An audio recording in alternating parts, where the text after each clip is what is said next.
Hello, আসসালামু আলাইকুম। কৃষি খামার প্রকল্পর পক্ষ থেকে জানাই সবাইকে সালাম ও অভিনন্দন।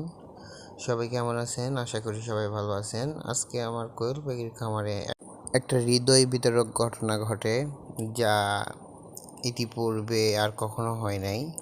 আপনারা জানেন যে আমি গত 20-25 দিন আগে আমি 80টি কোয়েল পাখি নিয়ে আসছিলাম। সেখান থেকে এখন পর্যন্ত কোনো একটা পাখিও মারা যায় নাই, কিন্তু এই পাখিটা আজকে সকালে যেয়ে দেখি যে একা একা শুয়ে আছে আর এইভাবে ঝিম ধরে বসে আছে। কিন্তু একে আমি হাতে নিয়ে দেখলাম যে এর পায়খানার রাস্তার ভিতর থেকে কি জানি একটা বের হয়ে আসছে।